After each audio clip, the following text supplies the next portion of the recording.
बाळराजे आवारे पाटील यांचा अवैध पुतळे निर्मिती करणारा कारखाना हटवण्याचे आदेश। कारवाईसाठी गोंदी पोलीस ठाण्याकडून पोलीस बंदोबस्त घेण्याच्या सूचना। अंबड तहसीलकडून मागवला कारवाईचा अहवाल। जालन्यातील अंबड तालुक्यातील चुरमापुरी इथं बाळराजे रामराव आवारे पाटील यांचा अवैध पुतळे निर्मिती करणारा कारखाना हटवण्याचे आदेश दिले गेले। बाळराजे आवारे पाटील यांच्यावर राज्यभरात 8 गंभीर स्वरूपाचे गुन्हे दाखल करण्यात आले आहेत। बाळराजे आवारे पाटील यांनी गायरान जमिनीवर कृषी अवजारे सेवा केंद्राच्या नावानं पत्र्याचे शेड उभारत अवैधरित्या थोर महापुरुषांच्या पुतळे निर्मितीचं काम सुरू असल्याचा अहवाल अंबड DYSP आणि गोंदी पोलिसांकडून प्राप्त झालाय। त्यामुळे या ठिकाणचे अतिक्रमण काढण्याचे आदेश उपविभागीय दंडाधिकारी उमाकांत पारधी यांनी तहसीलदारांना दिले।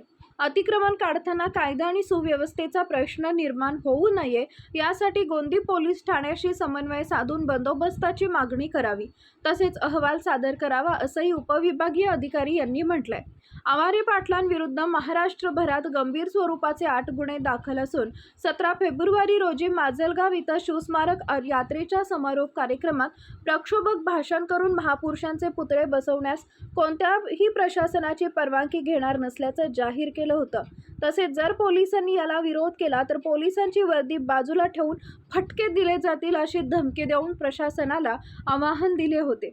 दरम्यान आवारे पाटलांच्या अनधिकृत कृती आणि चितावणीखोर वक्तव्यामुळे कायदा आणि सुव्यवस्था, सार्वजनिक शांततेचा गंभीर प्रश्न निर्माण होण्याची शक्यता आहे। त्यामुळे प्रशासनाकडून कारवाई करण्यात येते आहे।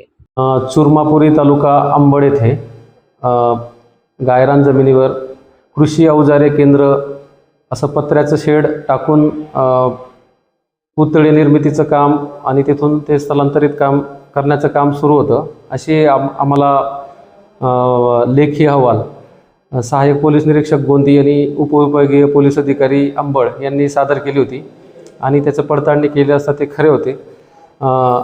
श्री बाळराजे आवारे पाटील या इसमावर राज्यात विविध ठिकाणी 8 प्रकारचे गंभीर स्वरूपाचे गुन्हे दाखल आहेत असेही त्यांनी निदर्शनास आणून दिले।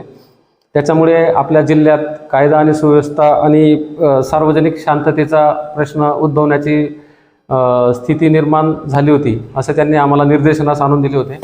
म्हणून भारतीय नागरी संहिताचे कलम 163 नुसार आम्ही त्याच्यात मनाई हुकूम काढलेला आहे। त्या मनाई हुकुमामध्ये त्यांना नवीन पुतळ्याची निर्मिती करता येणार नाही, तसेच नवीन पुतळ्याची रंगरंगोटी करता येणार नाही, कुठल्याही पुतळ्यांची साठवणूक करता येणार नाही आणि ते पुतळे कुठेही स्थलांतरित किंवा वाहतूक करता येणार नाही असे आदेशामध्ये नमूद आहे। सदर जमीन ही गायरान असल्याचं पोलीस अहवालात नमूद आहे। त्यासाठी आम्ही तहसीलदार अंबड यांना आदेशित केलेलं आहे की सदर जागेची कसून तपासणी करून त्यावर MLRC कलम 50 प्रमाणे कारवाई करण्याचं आम्ही आदेशित केलेलं आहे आणि त्याप्रमाणे त्यांची पुढील कार्यवाही सुरू आहे।